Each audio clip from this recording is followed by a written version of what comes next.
These keyboard warriors have done it yet again, convinced you to combat yet another night. And here you are playing the hero, schooling all these people on all the things these idiots don't know. Do I sound like you? Because if I do, I just want to see if I can help you for a night. You see, people will take you out of character and will get you using things out of context.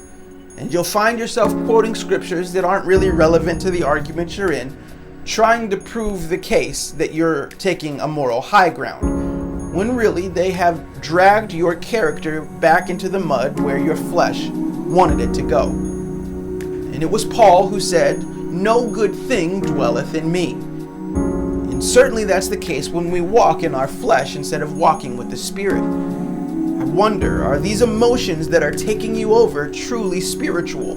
Are they truly emotions that are Spirit-filled, or is it just you caught up in yourself yet again? And right now I'm thinking about the book of Luke chapter 10, where there is an expert of the law who goes up to Jesus and asks him, "Jesus, tell me, what does a person have to do to be born again? What does a person have to do to have eternal life?" And so Jesus simply asks him, "Well, tell me what the law says." And the man responds, "Love the Lord with all your heart and with all your soul and with all your strength and with all your mind. Love your neighbor as yourself." And unfortunately, the expert of the law, the religious man, well, he wasn't sure about that answer yet. So he asked a question: who is my neighbor? And so what I want to do right now is read to you Jesus' response. And he responds and gives 3 examples of how people often act. I wonder which of these people is you. In reply, Jesus said, "A man was going down to Jerusalem to Jericho when he was attacked by robbers. They stripped him of his clothes, beat him, and went away, leaving him half dead.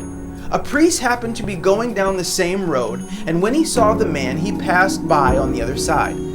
So too a Levite, when he came to the place and saw him, passed by on the other side. But a Samaritan, as he traveled, came where the man was, and when he saw him, he took pity on him. He went to him, bandaged his wounds, pouring an olive and wine. And then he put the man on his donkey and brought him to an inn and took care of him. The next day he took out 2 denarii and gave them to the innkeeper. 'Look after him,' he said, 'and when I return, I will reimburse you for any extra expense you may have.' Which of these 3 do you think was a neighbor to the man who fell into the hands of the robbers?" And the expert of the law replied, "The one who had mercy on him." I wonder if lately, when these people have been getting you fired up, do you use mercy? When you see sound bites and clips on TV that fire you up, is there any mercy in your heart? How about grace? Empathy? Love? Is what you call the moral high ground really just your flesh taking over with an emotional and emotive response? Or is this a moment where you have prayed about it and asked for proper conviction and proper righteousness? You see, it's okay to get frustrated sometimes, but is what you are giving to people wisdom or venom? Are you trying to give them something so that you can help them grow stronger, or are you just trying to poison them, purposely provoking them, trying to make them angry?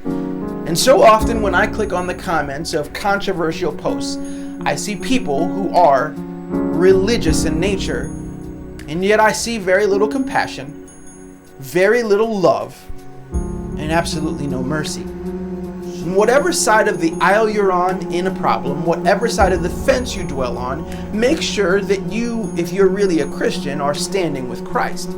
Make sure that even if you're not a Christian and not a religious person, that you're not standing on a moral high ground, unwilling to ever learn.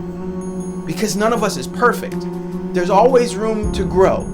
There's always room to get better. And if you think that every stance you have on every subject is right all the time, you're fooling yourself.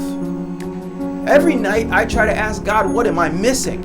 And there's some things that I feel conviction and compassionate about, but that doesn't mean I'm always right. So I make sure that I ask myself, am I being a neighbor to people who need it? Am I being a neighbor to people who seem to be hurting or seem to be struggling, even if they disagree with how I feel? And the truth is that sometimes we feel differently about certain subjects, and God is trying to use it to help us grow. Are you really growing because of COVID-19 and the controversy about masks? Are you growing with all of our racial tension in our country? Are you growing based on the people, places, and things that drive you crazy in your life? Or are you simply being religious or just being righteous? Make sure that you take an opportunity to be a neighbor, to show love, to show empathy and compassion. Because the truth is that sometimes people around you are hurting. And it's the scars, sometimes the religious scars that were brought forth to them by religious people that have them so bitter, so angry, and so lost. And your voice could be the voice that could help them find a better path. But because of your righteous indignation, you keep them stuck and also keep yourself stuck in the same place. Listen, that's all I have for you today.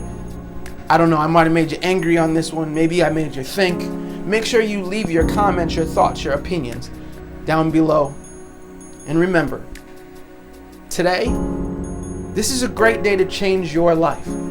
Because the air that is rushing through your lungs and the blood that is rushing through your veins, they're the greatest gifts we get.